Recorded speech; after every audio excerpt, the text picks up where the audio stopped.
right now I am on the road to Las Vegas, which is a little bit different from being at home in Melbourne. If you've been reading my blog or catching up with Twitter or Instagram, then you'll know that I am currently in the United States, although by the time you see this vlog I may already be home. Depends how productive I am in terms of vlogging and editing. I was trying to think about how to do the vlogs for America, because for Europe I pretty much just did one vlog per country, and that worked out really well, but I feel like I've got so much more to say now that I know how to vlog better, and a lot more thoughts I want to get out. So I thought doing one vlog per city here probably would be the longest vlog ever, and so instead I thought I'd do a vlog every couple of days and just summarize what we've done and what I'm thinking, and yeah, just take you guys along with me. So basically we left Melbourne a couple of days ago, and it's like going back in time. We left at 10:30 on a Saturday and arrived in LAX at 6 a.m. or 6:30 a.m. on a Saturday. So basically we went back in time 4 hours, which is pretty cool. Unfortunately, I didn't get a lot of sleep on the plane, probably a couple of hours, but very broken sleep. So Saturday was a bit of a blur. Spent most of Saturday just running a bunch of errands, just familiarizing ourselves with everything. What's really interesting about the American drivers is that they're quite aggressive. Or when I say aggressive, I mean like assertive. They're like pushing each other, or they push into each other's lanes very abruptly.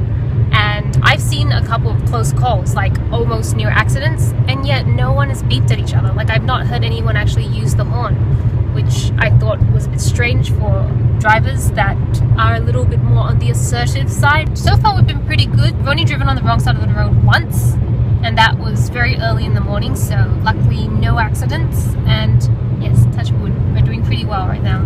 We did manage to see Newport Beach, because we were down more on the southern end of Los Angeles on our first day, and it was, unfortunately the weather's been pretty crappy. It's been very cloudy and a little rainy and cold.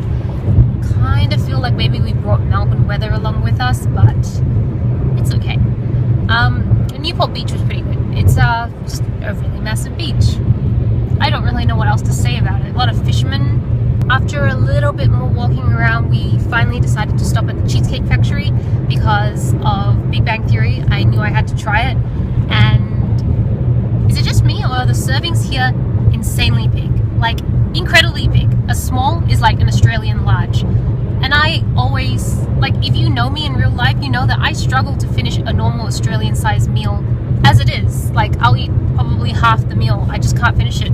So can you imagine what it's like in America? But the food is really cheap, so you get really large portions for very little cost, which I could get used to. And then after that, I pretty much just went back and passed out because I was really tired and didn't have very much sleep over the last 48 hours. The next day we drove down to San Diego to visit the San Diego Zoo, which was a lot of fun. It's probably one of the best zoos I've ever seen in my life. Apparently I was there when I was 5. I have no recollection of that. My dad just reminded me as I was telling him how awesome the zoo was. And I took a lot of footage, so roll that clip.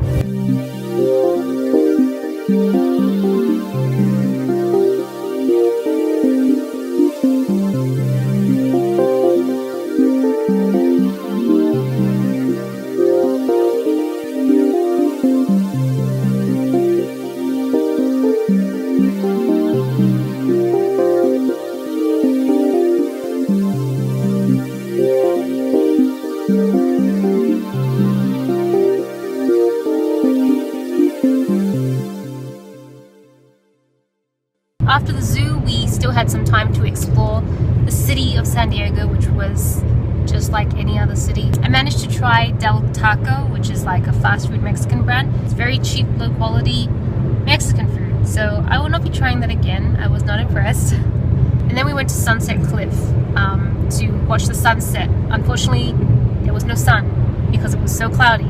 But it was still a nice place to go. And then after that, we had dinner at Denny's. And I really wanted to try Denny's because I think it's like the quintessential diner, American diner. And the food there was strange. I mean, it was massively large and strange. Like, I ordered a chicken salad, and on the plate came, of course, salad leaves, chicken, actual like cheddar cheese bits, bacon, avocado, and actual potato chips, but they weren't all mixed in together. They were like, this is that section, this is the bacon section, this is the cheese section, and etc. So that was interesting. And then it came with garlic bread and a big bowl of ranch. So I'm thinking the salad probably wasn't going to be that healthy when I saw that much ranch, but I'm glad that they let me decide if I wanted to use it or not, which I didn't really, because with the amount of fast food in America, I kind of feel more obligated to eat as healthy as I can when I can. Basically, that entire meal was under $10. That's pretty impressive. You would never get something like that in Australia. I looked at the meal and I'm like, this could easily be $20 in Australia. And now we come to today, where we're driving off to Las Vegas. We stopped by San Bernardino, I think it's called. San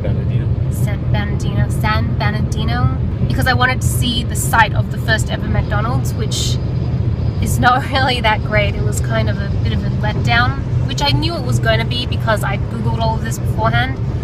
But I just like to say that I've been there, that I saw it, and then I will never go back again. After that, we had some Jack in the Box, which I've heard a lot about in the American vlogs, so it was just good to see what it was like. Unfortunately, the area was super dodgy, so kind of felt a little bit don't want anyone to know I'm a tourist, don't stand out. I think we were thinking, like, why are there so many different burger franchises in America, and how do they all survive if they're basically all the same? It's probably because the population of this country is so large. Until then, I'll catch you guys in the next couple of days. See ya!